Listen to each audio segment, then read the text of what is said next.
Good morning all of you. आप सभी का एक बार फिर से बीएससी फर्स्ट ईयर की केमिस्ट्री क्लास में स्वागत है।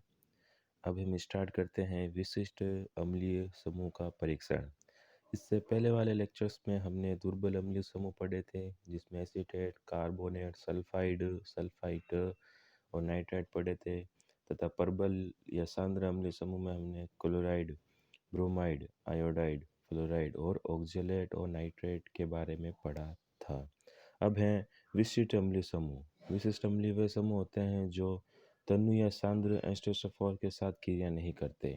ठीक है, ना तो तनु एस्टोसोफोर के साथ किसी प्रकार की अभिक्रिया करेंगे और ना ही सांद्र एस्टोसोफोर के साथ अभिक्रिया करेंगे। ठीक है, वे किस में आएंगे? विशिष्ट समूह परीक्षण या विशिष्ट अम्लीय समूहों में आएंगे। जैसे कि पहला है सल्फेट SO4-2। लवण का सोडा निष्कर्ष बनाकर, ठीक है, सोडा निष्कर्ष बनाना आपको मैंने बताया था। सोडा निष्कर्ष बनाकर उसको तनु HCl या तनु HNO3 द्वारा अम्लीकृत करके, ठीक है, विलयन में BaCl2 विलयन मिलाने पर क्या बनता है? सफेद अवक्षेप या वाइट PPT बनती है। अतः यह सल्फेट हो सकता है। इसकी रिएक्शन देखते हैं कि Na2SO4 जब BaCl2 से रिएक्शंस करेगा तो क्या बनेगा? BaSO4। जो वाइट कलर की नीचे PPT आती है वो किसकी है? बेरियम सल्फेट की। अब इसका है निश्चयात्मक परीक्षण, कंफर्मेटरी टेस्ट। देखते हैं कि अवक्षेप को दो भागों में बांट देते हैं। ठीक है, एक भाग में हम सांद्र HCl और दूसरे भाग में सांद्र HNO3 मिलाते हैं। ठीक है, अब जो अवक्षेप है वो अविलय रहता है, मतलब जब हम इसके अंदर दोनों टेस्ट ट्यूब्स के अंदर हम जब एसिड्स डालेंगे तो जो PPT बनी है ना, वो PPT डिजोल्व नहीं होगी उसके अंदर, घुलेगी नहीं। ठीक है, अब देखते हैं इसका आगे का टेस्ट कि BaSO4 और सांद्र HCl डालेंगे तो जो PPT अविलय रहेगी, और BaSO4 और सांद्र HNO3 डालेंगे तो भी PPT अविलय रहेगी। मतलब PPT का डिजोल्व नहीं होना ही इसका कंफर्मेटरी टेस्ट है। अगर PPT डिजोल्व हो जाती है तो ये सल्फेट नहीं है। सेकंड इसका एक्सपेरिमेंट देखते हैं। लवण के सोडा एक्सट्रैक्ट में लेड एसीटेट मिलाने पर PbSO4 का सफेद अवक्षेप बनता है। ठीक है, लेड सल्फेट का क्या बनेगा? सफ़ेद अवक्षेप या सवाइट PPT बनती है। उपयुक्त अवक्षेप में अमोनियम एसीटेट मिलाने पर अवक्षेप क्या हो जाता है? विलय हो जाता है, जो कि SO4 होने की उपस्थिति को यह निश्चित करता है। ठीक है, क्या क्या करना है? सबसे पहले हमें सोडा एस्टेट में क्या डालना है? Lead acetate. उसके बाद में क्या डालेंगे? लेड एसीटेट डालने में क्या बनेगा? Lead sulphate. अब उसके बाद में क्या डालेंगे हम? Ammonium acetate. जैसे ही हम अमोनियम एसीटेट डालते हैं, जो लेड सल्फेट की वाइट PPT थी वो क्या हो जाएगी? डिजोल्व, जो किसकी प्रेजेंस को शो करता है? सल्फेट की। ठीक है,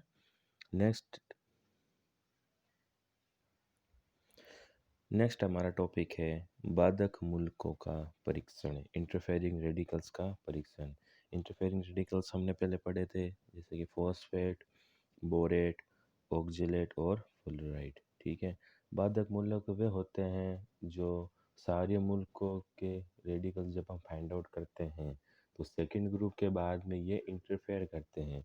इसलिए सेकंड ग्रुप के बाद में जब हम थर्ड और फोर्थ फिफ्थ के जब एक्सपेरिमेंट करने लगते हैं, रेडिकल्स का फाइंड आउट करने लगते हैं वे सारी मूलकों का, तो उससे पहले हमें इन्हें इंटरफेरेंस रेडिकल्स को हटाना पड़ता है।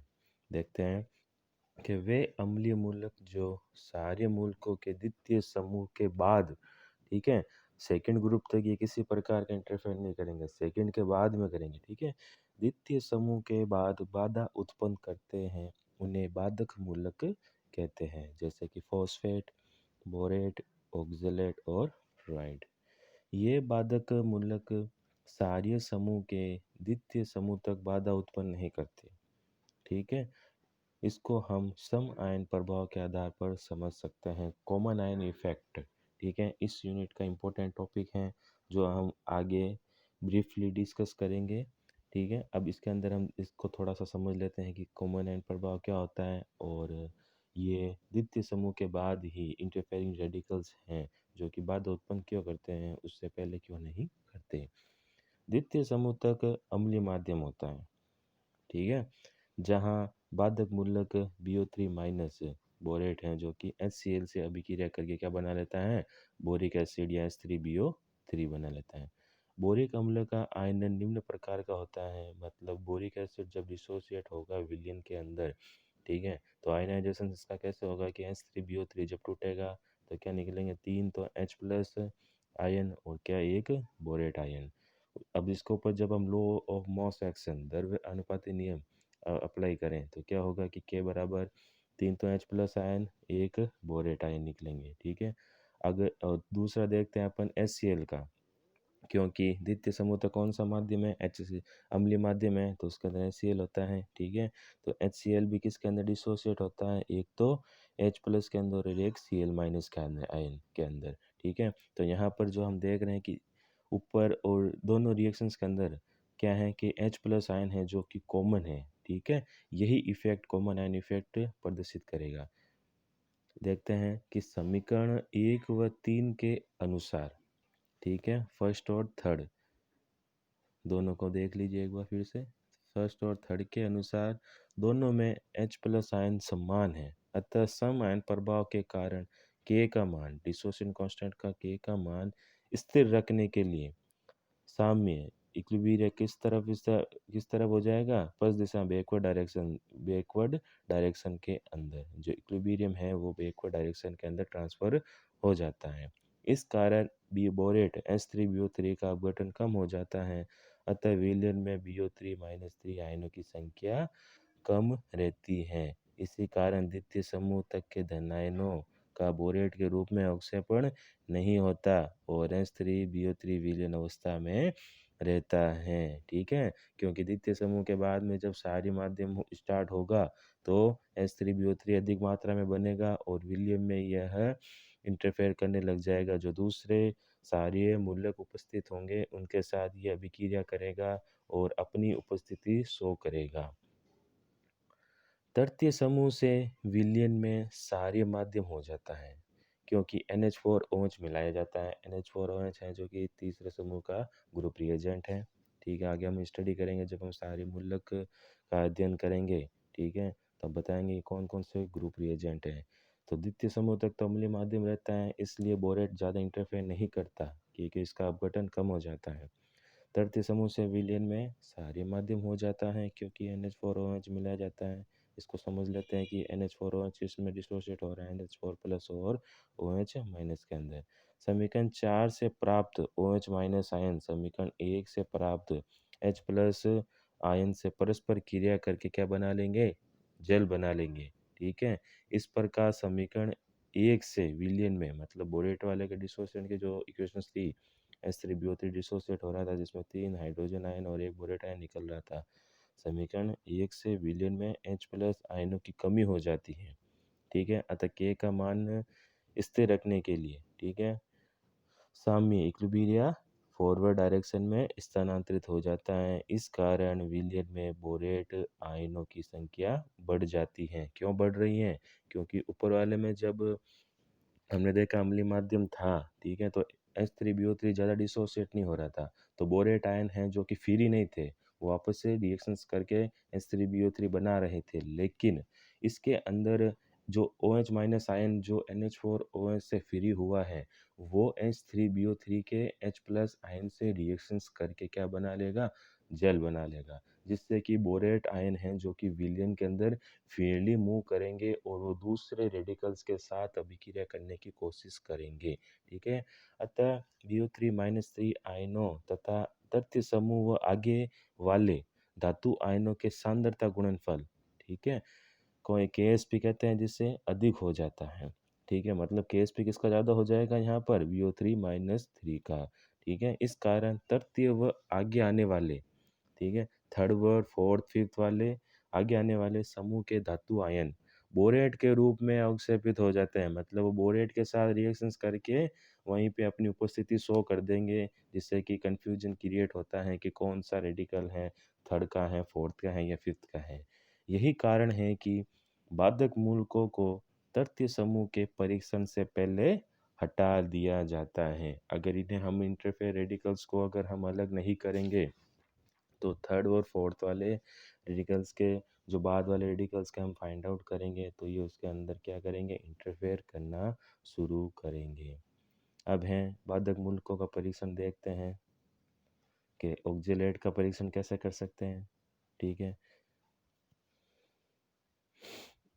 सोडियम कार्बन निष्कर्ष में तनु एस्टोसोफोर द्वारा उदासीन करने के बाद अति तनु मतलब डाइल्यूट केमेनोफोर की कुछ बूंद डालते हैं तो परमानेंट का विलयन का रंग उड़ जाता है। अब बाध्यमूल का परीक्षण मतलब हम पहचान रहे हैं, ठीक है ना, इसको सेपरेट करने की मेथड अलग है जो हम आगे स्टडी करेंगे। ठीक है, अब इसको हम केवल आइडेंटिफाई करेंगे कि कौन सा बाधक मूलक है, कि फॉस्फेट है, बोरेट है या ऑक्जेलेट है, ये केवल और केवल इसको पहचानने की मेथड है। ठीक है, इसकी सेपरेशन की मेथड अलग है। तो ऑक्जेलेट की मेथड है कि सोडियम कार्बोनेट निष्कर्ष में मतलब सोडा एक्सट्रैक्ट में अगर हम डाइल्यूट H2SO4 डाल लें, उदासीन करके उसमें KMnO4 डाल लें तो क्या होगा, परमानेंट का रंग गायब हो जाएगा, जो कि किसकी प्रेजेंट को दर्शाएगा, ऑक्जेलेट की। ठीक है, सेकेंड है जैसे फ्लोराइड का, कि सोडा निष्कर्ष को एसिटिक एसिड से उदासीन करके इसमें कैल्शियम क्लोराइड विलयन मिलाने पर सफ़ेद अवक्षेप प्राप्त होता है। ठीक है, अवक्षेप को तनु H2SO4 में घोलकर तनु के केमिनोफोर की कुछ बूंदें मिलाओ तो विलयन रंगहीन हो जाता है। सेकंड, इस फर्स्ट टेस्ट तो ये था इसका। सेकंड देखते हैं कि फ्लोराइड का, कि H2SO4 के साथ क्लोराइड मुक्त मिश्रण को गर्म करते हैं, मतलब ऊपर वाला एक्सपेरिमेंट को आगे और प्रोसीड करते हैं कि अब इसको इनको गर्म करेंगे तो एच गैस निकलती है जो सिलिका से, रेत से, ठीक है, सिलिका मीन्स रेत से अभिकृत होकर अभिक्रिया करके चिकनाई मुक्त SiF4 बनाती हैं। ठीक है, तो जल से विघित छड़ ले जाने पर सफ़ेद जिलेटिनी परत इसके ऊपर जम जाती है। अब जो ऊपर वाली जो हमने जो एक्सपेरिमेंट किया था उसको अगर प्रोसीड करें तो उसके अंदर जो गैस निकल रही है उसके अंदर अपन थोड़ी रेत डाल दें। ठीक है, और रेत डालने के बाद में अगर हम उसको ऊपर SiF4 से बनती हैं जो कि चिकनाई युक्त होती है और इसके ऊपर अगर अपन छड़ ले जाएं तो छड़ के ऊपर जिलेटिन युक्त चिपचिपा एक पदार्थ जमने लगता है जो कि फ्लोराइड की प्रेजेंस को दर्शाता है। और ये जो चिपचिपा चिकना पदार्थ है वो क्या होगा, हाइड्रोफ्लो सिलिसिलिक एसिड। ठीक है, अब है फॉस्फेट का, PO4-3। फॉस्फेट मिश्रण के जलीय विलयन या सोडा निष्कर्ष में HNO3 व अमोनियम मोलिबडेट डालकर गर्म करने पर अमोनियम फॉस्फोमोलिबडेट का बसंती पीला अवक्षेप बनता है। जैसे कि सनफ्लावर का रंग होता है ना, वैसे वैसे एक इसके अंदर वाइट पीपीटी बनती है जो कि अमोनियम फॉस्फोमोलिबडेट की होती है। फोर्थ टेस्ट है अपना बोरेट का, कि सांद्र H2SO4 तथा एथिल एल्कोहल के साथ बोरेट को गर्म करें तो एथिल बोरेट बनता है जो हरे रंग के किनारे युक्त ज्वाला से जलता है। ये हमारा इंटरफेयर रेडिकल समाप्त होते हैं। इसके बाद में हम स्टार्ट करेंगे हमारे सारे मूलकों का क्रमबद्ध परीक्षण। ठीक है, जो हम अपने अगले लेक्चर के अंदर कंटिन्यू करेंगे। Thank you so much.